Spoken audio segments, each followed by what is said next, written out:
El libro de los Hechos y el Templo de Jerusalén. Un retrato apostólico en movimiento. El libro de los Hechos de los Apóstoles del Nuevo Testamento, los sucesores de Jesucristo, se erige como una narración histórica muy detallada sobre la expansión inicial del cristianismo. Aunque es escrito por Lucas, muchos estudiosos reconocen que obviamente Pablo es el gran arquitecto narrativo en cuanto al contenido, pues su itinerario misionero ocupa gran parte de la obra, y sus interacciones tanto con como judíos, gentiles, autoridades o comunidades emergentes marcan el eje central de todos los capítulos.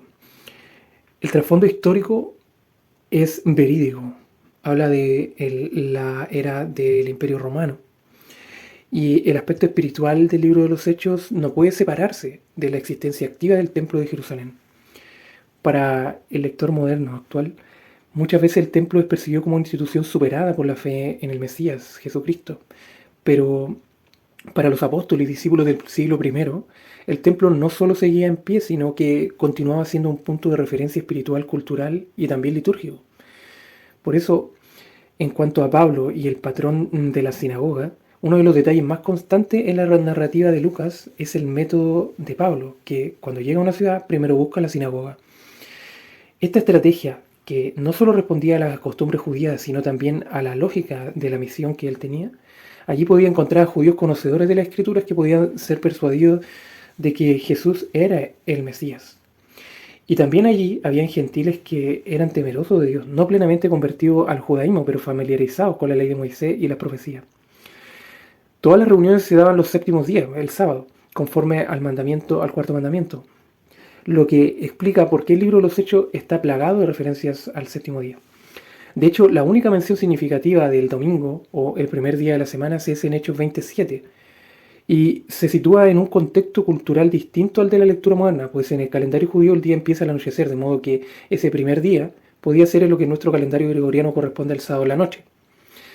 Porque como dice Génesis, y fue la tarde y la mañana, primero es la noche. Ese es el calendario bíblico y el calendario que seguían los judíos. Y esto encaja con el relato, pues Pablo predica hasta la medianoche y al amanecer emprende su viaje. En otras palabras, el texto no describe el cambio del día de oración, sino un evento específico, nocturno y práctico en medio de su viaje. Esto es un punto importante porque en el momento en que se cambia el día de reposo, es más por temor a la persecución de Roma que perseguía a los judíos. Entonces, como para diferenciarse de ellos en los siglos I y II, se dejaron de hacer esas prácticas. Y también el tema de la alimentación. La persecución romana hacia los judíos se notaba que si alguien descansaba el sábado era porque era judío, o porque si era circuncidado era judío, entonces era digno de ser muerto.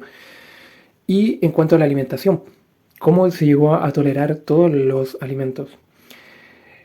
En Hechos 15 se relata otro eje doctrinal importante en el libro, que es el Concilio de Jerusalén. Los apóstoles y los ancianos se reúnen para discernir qué mandamientos son imprescindibles para los gentiles, no para los judíos, sino para los gentiles que creían en Jesucristo. La conclusión fue que lo primero para poder entrar a la fe en Jesús, que tenían que abstenerse o dejar de hacer los sacrificios a los ídolos, porque hay un solo Dios, Jehová. En cuanto a la sangre, lo estrangulado y también la inmoralidad sexual. Eso no implicaba que Pedro, Pablo o los demás apóstoles abandonaran sus propias costumbres dietéticas judías, que más bien son del mismísimo Dios. Y el episodio que más se utiliza es la visión, que es una visión. No es un hecho concreto en sí, sino que es una visión donde Pedro en el capítulo 10 de Hechos confirma esta idea. Incluso con los años de las enseñanzas de Jesucristo, después de la resurrección, Pedro declara: nunca he comido cosa inmunda o impura. Y esto a uno lo tiene que llevar a reflexionar si es que realmente Jesús enseñó a comer de todo. ¿Por qué Pedro dice esas palabras? ¿No es que Jesús había enseñado? No. Ese mandamiento no tiene nada que ver con el cambio de sacerdocio, que es cuando uno dice que la ley está abolida, más bien está transferida a un nuevo sacerdocio, en el lenguaje bíblico.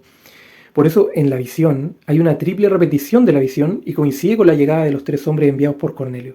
Esto simboliza que el mensaje no se trataba de un cambio alimenticio, sino de la aceptación de los gentiles como parte del pueblo de Dios y la integración al pueblo espiritual de Dios, Israel. También hay una temática también de Pablo, que son las fiestas y el templo. Aunque Pablo es el apóstol por excelencia a los gentiles, su vida está profundamente marcada por las fiestas bíblicas y el calendario de Israel. Varias veces se menciona su deseo de llegar a Jerusalén para la fiesta de Pentecostés o de su observancia de otros tiempos santos, como los sábados. Esto refuerza que mientras el templo estaba en pie, los apóstoles no veían contradicción entre seguir a Jesús y respetar las prácticas que eran parte de su identidad cultural y espiritual. Por eso en ese contexto Pablo mismo hace votos, como el voto de Nazareo en Hechos 18:18, y más tarde participa en rito de purificación en el templo, en Hechos 21:26. Y esto no era una imposición para los gentiles, sino una continuidad de su fe y herencia como hebreo. La presencia de los apóstoles en el templo es significativa, porque no solo Pablo, es Pedro y Juan, que ellos van al templo después de la resurrección y ascensión de Jesús. Y esto contradice la noción de que inmediatamente después de la cruz el templo quedara obsoleto en la mente de los discípulos. Para ellos el templo seguía siendo un lugar de oración, enseñanza y encuentro, aunque ya sabían que la obra redentora de Cristo trascendía su sistema sacrificial. Tampoco era fácil llegar a interpretar de que después de la muerte de Cristo iban a pasar exactamente 40 años, como decía Ezequiel 4, que iban a pasar exactamente 40 años donde el templo iba a quedar destruido, como decía la profecía de Jesucristo, que no quedará piedra sobre piedra. Ellos estaban conscientes de que ese momento iba a pasar, pero ¿cuándo? No lo sabían. Por eso no había problema entre el templo y la fe en Jesús. Y esto nos lleva al plano presente. Se proyecta el templo, hoy, que se quiere construir el tercer templo en Jerusalén. Esto sería, en cierto sentido, como revivir el contexto del libro de los Hechos.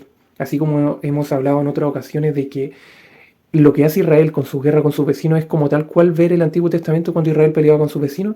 Es como que el Antiguo Testamento se está haciendo real. Y el Nuevo Testamento con el libro de los Hechos también. Y no es porque los cristianos dependamos del templo para una relación con Dios, sino porque reproduciría las condiciones culturales y religiosas que vivieron los apóstoles. Si el tercer templo está activo como centro en la vida judía, también sería un evangelio que interactuaría con la estructura religiosa establecida. La comunidad de creyentes que se mueve entre el respeto y las tradiciones y la proclamación de un mensaje universal. La Biblia está cobrando totalmente vida. Ahora bien, hay la Escritura claramente una definición del Evangelio para los judíos y un Evangelio para los gentiles. Los judíos tienen muchas leyes nacionales que seguirían vigentes, pero no para los judíos. Cuando uno lee la ley de Moisés, mucho es justicia y lo judicial es para Israel, solamente para ellos como nación, la agricultura también. Por eso en el escenario de que hoy, como ya se sabe que están haciendo las piedras para construir piedra sobre piedra en el nuevo templo, como hemos dicho también, la vaca roja para el sacrificio, tienen el sumo sacerdote, los sacerdotes según la línea de Aarón, en base al ADN y a la tecnología. Todo lo que se está construyendo en Jerusalén es profético.